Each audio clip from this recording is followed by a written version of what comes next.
तो पार्ट 1 की शुरुआत में हम एक अजीब सी जगह पर जिन नाम के एक बंदे को देखते हैं जो आसमान से गिर रहे आग के गोलों का सामना कर रहा था। तभी एक अजीब सी एनर्जी उसके ऊपर आकर उसे अपने अंदर खींच लेती है, जिसके बाद उसकी एज तेजी से बदलती हुई दिखती है। आगे वो अजीब सी एनर्जी जिन को एक अलग ही जगह पर पहुंचा देती है, जहां पहले से ही कुछ लोग खड़े थे जो जिन के आसमान से गिरने से थोड़ा हैरान थे। तभी जिन को होश आता है और चुपके से आसपास देखने पर उसे पता चलता है कि वो किसी दूसरी जगह पर आ गया है, इसलिए वो तब तक बेहोश होने का डिसाइड करता है जब तक उसे उस जगह का पता ना चल जाए। उसी वक्त वहाँ खड़ा एक जेकब नाम का लड़का अपने अंकल शेन से पूछता है कि ये लड़का कौन है जो अचानक से आसमान से गिर गया, क्योंकि ये हमारे परिवार से तो बिल्कुल नहीं है। जिसपे अंकल शेन जिन को देखकर कहते हैं कि इस लड़के की सांसें चल रही हैं, मतलब ये अभी जिंदा है। तभी अंकल शेन को एक आइडिया आता है और वो जिन को अपने कुछ लोगों के साथ घर भेज देता है। सबके जाने के बाद जेकब अंकल शेन से कहता है कि हेवनली फायर सेक्ट के लोग कल यहाँ पर आ जाएंगे, पर मिस अभी तक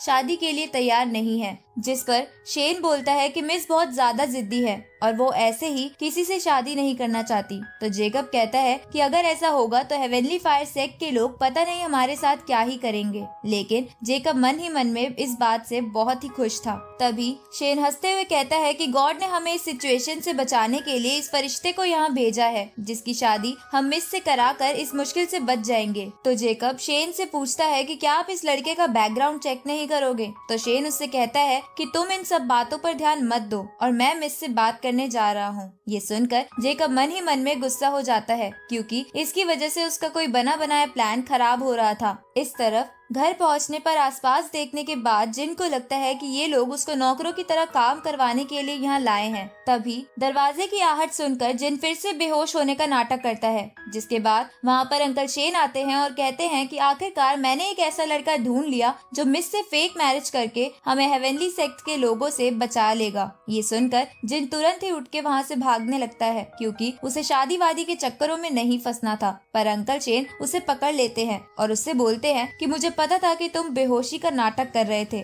लेकिन तुम शादी क्यों नहीं करना चाहते। जिस पर जिन कहता है कि चाहे मुझे नौकर बना लो, पर मैं ये शादी नहीं करूंगा, क्योंकि आप लोग तो शादी कराकर बच जाओगे, पर हो सकता है कि हेवनली सेक्ट के लोग मुझे जान से मार दे। ये सुन के अंकल शेन समझ जाते हैं कि जिन बहुत ज्यादा स्मार्ट है, इसलिए वो अपनी पावर्स की मदद से पानी के चाकू बनाकर जिन को डराने की कोशिश करते हैं। तभी वहाँ जेकब आता है और अंकल शेन से कहता है कि हेवनली सेक्ट के लोग कल नहीं बल्कि आज ही आने वाले हैं। साथ ही वो मन ही मन में खुश हो रहा था, क्योंकि उसी ने उन लोगों को आज बुलाया था। अब हेवनली सेक्ट के लोगों के आने की बात सुनकर अंकल शेन कहते हैं कि अब तो हमें अभी के अभी शादी करनी होगी। ये सुनकर जिन निराश होने लगता है, क्योंकि वो वहाँ से निकलने के लिए कुछ नहीं कर सकता था। तभी वहाँ पर मिस आती है जो बहुत ही ब्यूटीफुल थी, जिसे देखकर जिन भी बहुत ज्यादा खुश हो जाता है। इसके बाद मिस अंकल शेन से पूछती है कि आप मेरी शादी से रिलेटेड क्या बात करना चाहते थे। तभी जिन खड़ा होकर मिस से कहता है कि तुम्हें डरने की जरूरत नहीं है,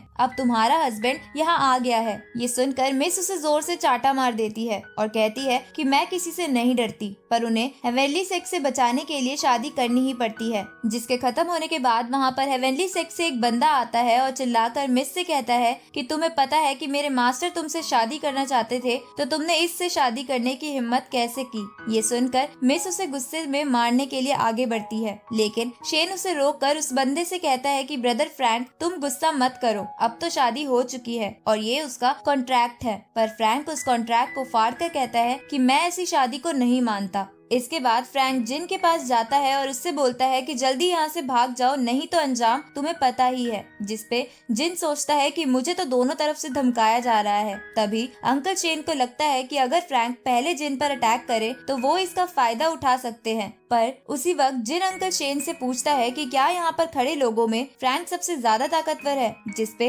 अंकल शेन हाँ करते हैं। ये सुन के जिन एक लकड़ी की कुर्सी उठाकर फ्रैंक के सर पे मार देता है, लेकिन इससे उसको कुछ नहीं होता और वो जिन को मारने के लिए आगे बढ़ता है, पर मिस उसे रोक देती है। इसके बाद जिन शेन के पीछे छुप जाता है और उनसे कहता है कि अब आगे का आप संभालो। जिस पर शेन कहता है कि चालाक बच्चे तुम मेरा इस्तेमाल कर रहे हो। अब फ्रैंक अपनी लायन स्पिरिट से शेन को मारने आगे बढ़ता है, लेकिन शेन उसे शील्ड की मदद से रोक देते हैं और फ्रैंक को गुस्सा ना करने को कहते हैं। तभी जिन मिस को उठा लेता है और वहाँ से जाने लगता है। तो शेन उससे पूछता है कि तुम कहाँ जा रहे हो, जिस पर जिन बोलता है कि आप इस मेहमान सामान को संभालो, मैं तो अपनी फर्स्ट नाइट मनाने जा रहा हूँ। आगे जिन मिस को एक कमरे में लेकर आता है जहाँ जिन कहता है कि मैंने उसे अपनी फैमिली के बिहाफ पर मारा है, इसलिए तुम्हें थैंक यू बोलने की जरूरत नहीं। लेकिन मिस गुस्सा होकर कहती है कि बेवकूफ, तुमने मेरी फैमिली के लिए और मुसीबत खड़ी कर दी है। तो जिन कहता है कि अब हम दोनों पति पत्नी हैं और मैं अपनी वाइफ की इंसल्ट होते नहीं देख सकता। ये सुनकर मिस चिल्लाकर कहती है कि हमारे बीच कोई रिलेशन नहीं है और हमने बस तुम्हारा इस्तेमाल करा है, जिसके बदले तुम्हें पैसे मिल जाएंगे। जिस पर जिन कहता है कि क्या मुझे पैसे मिलेंगे? ये सुन के मिस को लगता है कि पैसों के बारे में सुन के जिन का माइंड बदल गया है, इसलिए वो उससे पूछती है कि तुम्हें कितने पैसे चाहिए। जिस पर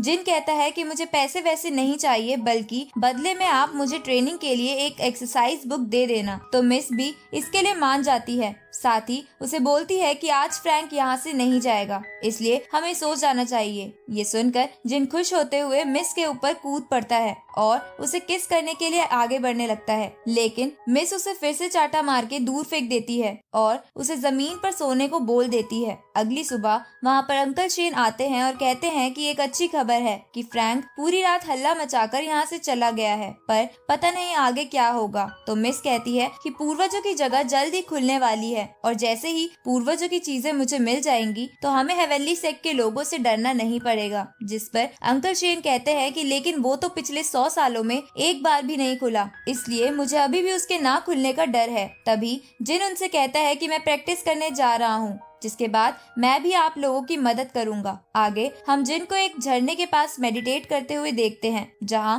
वो सोचता है कि उसे स्पिरिचुअल एनर्जी फील हो रही है, लेकिन वो फिर भी उसे ट्रेन नहीं कर पा रहा था। तभी वहां बड़े बड़े पत्थर गिरने लगते हैं, इसलिए वो वहां से भागने लगता है। इधर अंकल शेन को ये झटके महसूस होते हैं, जिससे उन्हें लगता है कि पूर्वजों की जगह खुल रही है, इसलिए वो मिस के साथ उस तरफ बढ़ते हैं। जहाँ पहुँचने पर वो पूर्वजों की जगह को खुला हुआ देखते हैं, इसलिए मिस उसमें जाने के लिए आगे बढ़ने लगती है, पर शेन उसे रोककर कहते हैं कि ये जगह कई सालों से नहीं खुली है, इसलिए हमें एक बार किसी और को भेजकर इसका टेस्ट करना चाहिए। तभी वहाँ छुपा हुआ जिन ये बात सुनकर मन में सोचता है कि पता नहीं ये बुढ़ा अब क्या करेगा। उसी समय शेन अपनी ताकत से जिन को पूर्वजों की जगह के रास्ते में फेंक कर चेक कर लेते हैं कि वहाँ कोई दिक्कत नहीं है, इसलिए वो मिस को भी आगे जाने की इजाजत दे देते हैं। तभी उस तरफ एक तीर आता है, जिसे चलाने वाला आदमी भी उस ट्रेजर को लेने आया था, पर मिस उस तीर से बच जाती है और शेन डैनियल से कहता है कि तुम अपनी फैमिली को क्यों धोखा देना चाहते हो। जिस पर डैनियल कहता है कि इस ट्रेजर पर हम सबका हक है, इसलिए मैं यहाँ आया हूँ। तभी मिस अपनी हेवनली पावर एक्टिवेट कर लेती है और उन पर अटैक करने लगती है, लेकिन वो सब उन अटैक से बच जाते हैं। तो मिस शेन से कहती है कि मैं आगे जा रही हूँ, इन लोगों को आप देखिए।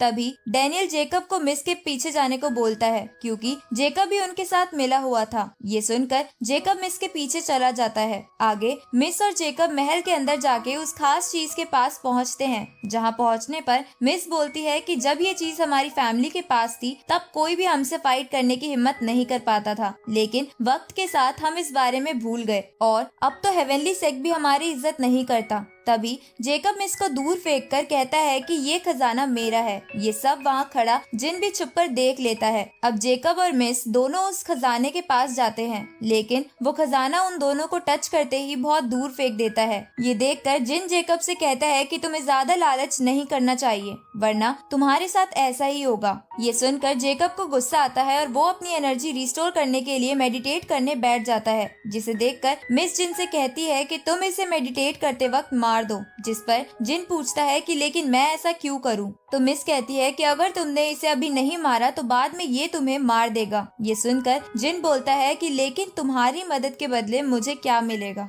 जिस पर मिस कहती है कि तुम्हें अभी भी प्रॉफिट की पड़ी है, लेकिन वो कुछ नहीं कर सकती थी, इसलिए वो जिन से पूछती है कि तुम्हें क्या चाहिए। तो जिन कहता है कि हम दोनों हस्बैंड वाइफ है, पर तुमने मुझे अभी तक हस्बैंड की तरह ट्रीट करने नहीं दिया, तो क्या तुम ऐसा करने दोगी? ये सुनकर पहले तो मिस गुस्सा करती है, लेकिन बाद में जेकब को मारने के लिए मान जाती है। तो जिन जेकब को मारने के लिए आगे बढ़ता है, पर वो सही से तलवार भी नहीं पकड़ पा रहा था, जिसे देखकर मिस उससे पूछती है कि क्या तुमने कभी किसी को नहीं मारा, जिस पर जिन बड़ा चढ़ाकर कहता है कि मैंने कई लोगों को मारा है। तो मिस उसे बोलती है कि जल्दी से उसे मार दो। ये सुन के जिन अपनी तलवार को आगे बढ़ाता है, पर जेकब उसे रोक लेता है और उसकी तलवार ऊपर की तरफ फेंक देता है, जो छत के एक पत्थर में घुस जाती है। अब जेकब जिन को मारने के लिए खुश होने लगता है, तभी जिन उसे ऊपर देखने को कहता है। उसी समय उसके ऊपर छत वाला पत्थर आकर गिर जाता है। ये देखकर जिन को लगता है कि शायद जेकब मर गया। आगे मिस जिन से कहती है कि इस ट्रेजर के आसपास एक फॉर्मेशन बना है, जिसकी वजह से मैं इसके पास नहीं जा सकती,